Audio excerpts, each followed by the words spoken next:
Welcome back to Politics First. Now, it is believed with more than one instance to prove that the BJP derives its ideological might and muscle from the RSS. So what really is their view and opinion as far as the secularism versus governance debate is concerned? We found out. Don't pit these two issues of development and Hindutva as mutually contradictory. They are not conflicting to each other. It is unfortunate that certain parties, especially Congress, is trying to divert the discourse from these main issues, the bread and butter issues of the people, onto issues which are not really issues now. Ideally, it should be governance. India needs a great economy. Unfortunately, though, I think there are politicians like Mr. Narendra Modi who are taking the agenda away to a communal divisive program.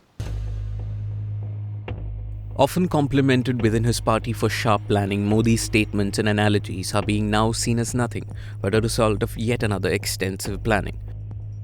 The question now is Mr. Modi's obsession to plan and overplan really working?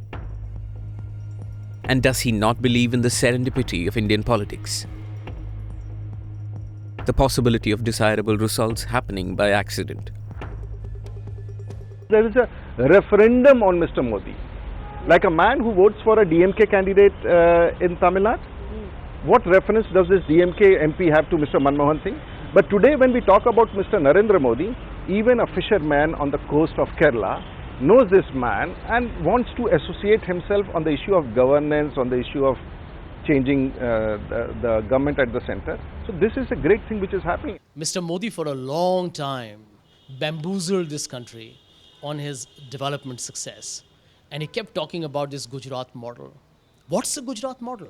Crony capitalism. So I think his whole, the whole position he took that I'm the harbinger of change or the harbinger of change stands punctured. So his only option is go back to the 1990s prehistoric, antiquated issue of communal Ram temple. Please compare the kind of media time that is spent on the NDA's prime ministerial candidate vis-a-vis no one's even talking about the UPA's prime ministerial candidate.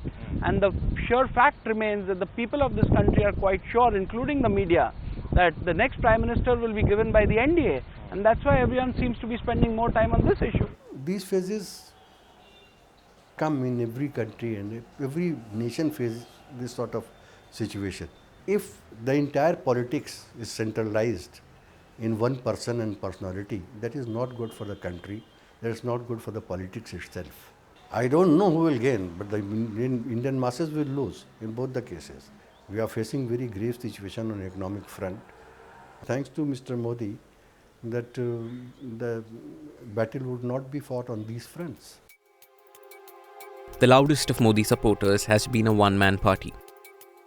Dr. Subramaniam Swamy feels that the serendipity debate aside, a mix of Hindutva and good governance is the most desirable for the NDA and also for the country. Now we are 80% Hindu, and if somebody speaks on behalf of the Hindu, he doesn't necessarily become anti-national because he is in fact 80% of India.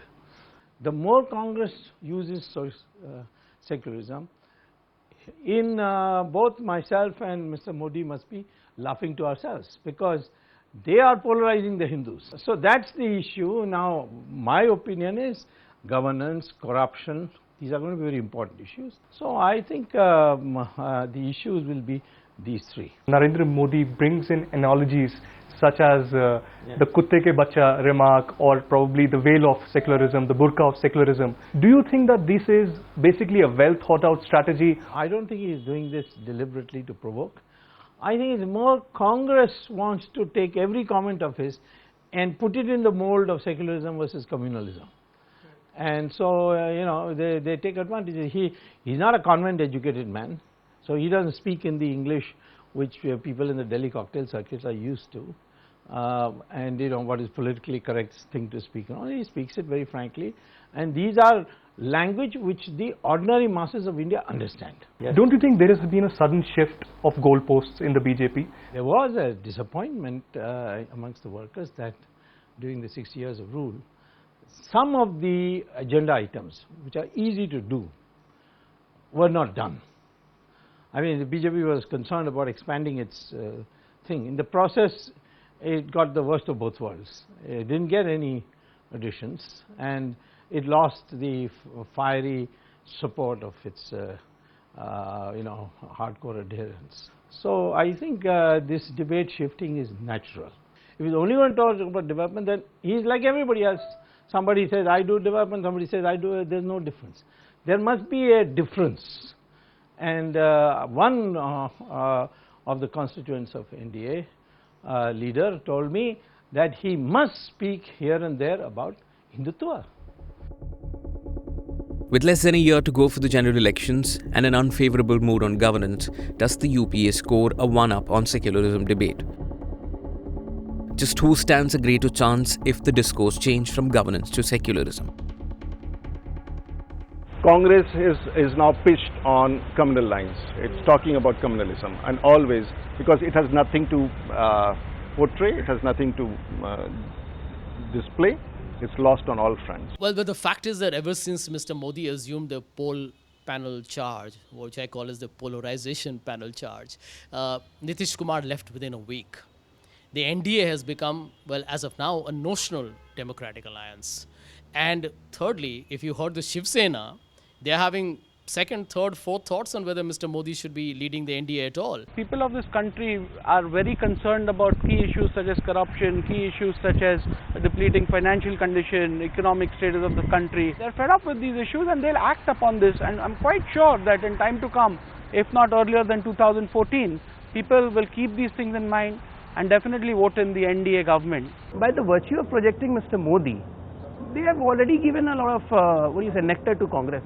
So what Congress will stand to gain, but Congress is not gaining in the other states where it is important, like UP, Bihar. In Andhra they have to improve. Andhra, their position is pathetic. We have not given any directive on what should be the issues in the political arena to the BJP or anybody else. It's not our job. It's for the BJP to decide what will be their issues in the normal political activity as well as during the elections. It is sad that Congress will of course gain. Congress will of course gain, say in Delhi, Rajasthan, Madhya Pradesh and elsewhere. So it is going to happen this time. Everywhere the Congress loss becomes BJP's gain, and the BJP's gain becomes Congress loss. For a master planner Modi, the Hindutva card is certainly not his last. With food security and the secularism debate, the UPA too, particularly the Congress, is back into contest. So who has more arrows in their quiver? How many more surprises before the verdict is out? The fight for 2014 looks far from a clean sweep.